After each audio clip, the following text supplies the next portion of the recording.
itong plug, ayaw connect, na mamatay-matay kasi puro kalawang na. Ayan maputi na yung bakal. Ganito din sa sa switch. Ayan, puti na. Okay, testingin natin. Makikita nyo doon kung gagalaw yung Okay. Okay ang natin. Tingnan natin. Ayan.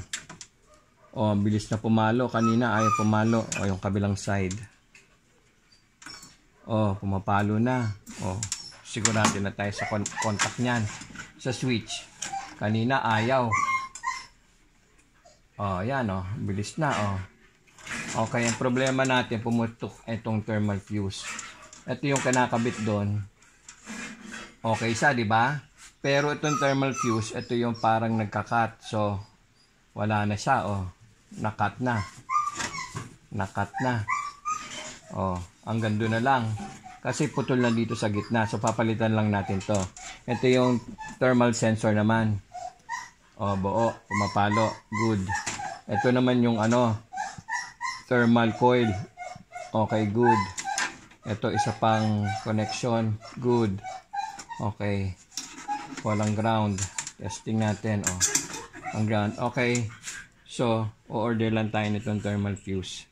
Kakabit natin. Lilinisin natin yung loob. So, binalikan na natin tong coffee percolator kasi meron na tayong nakuwang thermal fuse. Yan, kakabit na natin yan dyan. Okay, sige. Okay, nakabit na natin itong thermal fuse. Check natin. Gumagana. Ayun. Pumapalo yung needle. Okay, check natin yung plug.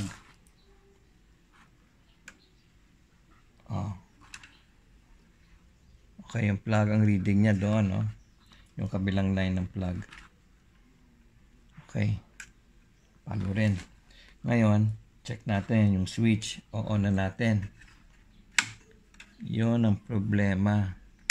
Walang palo. Walang contact. Problema kasi dito sa mga switch na ito, madali ito masira, lalo na kung lagi nag-iinit. So, tanggalin natin yung i-direct na natin. Let's say, kung gumagana yon, dapat ganito. Yun, Yan, direkta yan. Wala nang switch. Kung baga diretso, naka-on agad. Pag saksak mo. Tama rin yung reading. Ibig sabihin, ayos yan. Kasi ang reading nitong makukuha dapat pag in-on mo. Reading nitong mga thermal coil. Tsaka sensor. Okay itong relay. Magana. Okay itong coil. Magana. So, yan ang problema natin. Itong switch. Kita ba? Pwedeng rekta na lang natin o mag-order na naman tayo, maghihintay tayo ng switch. Let me know. Kinalas ko na yung switch. Parang may inang klase.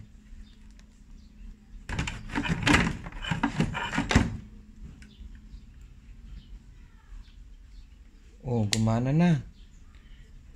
Ano ko lang. Yay! Palo na. Alright. Kabit natin.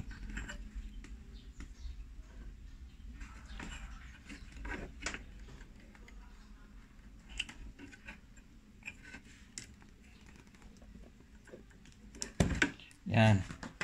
Okay. Exciting. Lagay natin sa on.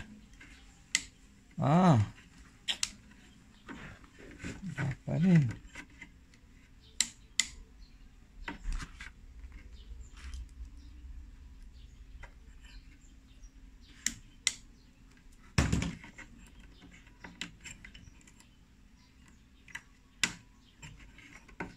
Lumuluwag, nag-lose contact. Wala na naman.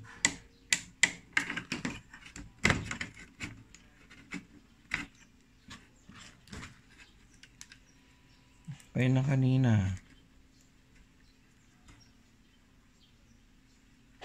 Off. Teka, mukhang naglo-lose contact na asikasuhin natin. Ending the switch. So, testingin na natin. Check the needle, ha. Tanan! Pumalo. Oh, off. Again. On. Off. On. Off. On. Off. On. Off. Ayos na to. Nahanap ko. So, parang maluwag. So, kailangan i-press down. Nilagyan ko ng tie wire para itong dalawa mag-connect. Maluwag dito sa puno nito. Okay na yan. Ayos. Testingin natin. Lagyan natin ng tubig. Kung iinit. Okay. Okay. Nakabit na natin. Niliha ko to puro kalawang. Tapos sabi dito, caution, do not immerse in water. Do not immerse into liquid. Ilinis ko na yan. Pati loob niya. Okay, testingin na natin. Wow, ang kinta. Binafing ko pa yan. Oh, kabit na natin to.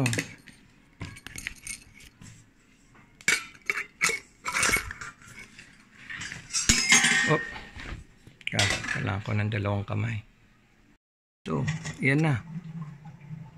Nakailaw na. Testing. Maliwanag kasi. Ayan o. Kita na wala. Yun, umilaw. Tsaka yun ang tunog niyan, di ba? Yun o. Yun o. Oh, pakuluin natin.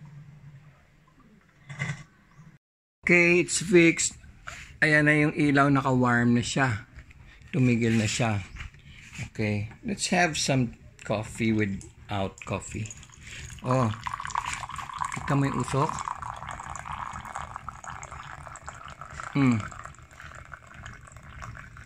Usok yan. Yun, no? Init. Oh. Approved! Fantastic man strikes again!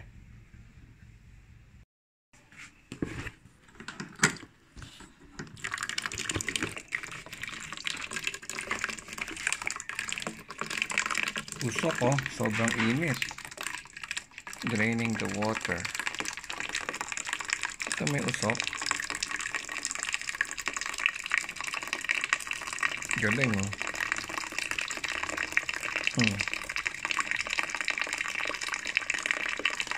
Usok. Init.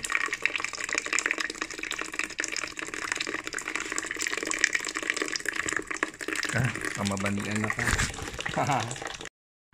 Tinesting ko ulit. Ayan, kanina nasa heating. Ngayon huminto na, nasa warm. Bagong lagay ng tubig yan. Oh. Ayos, usok ulit. Mainit na mainit. Okay, wag lang papabayaan matuyuan ng tubig. So, yan, papatayin ko na. Mawala na ilaw. Yan. Hindi pa rin kita masyado. Naka-warm lang, oh. Miski on off mo. Warm na lang kasi nga mainit na. It's working.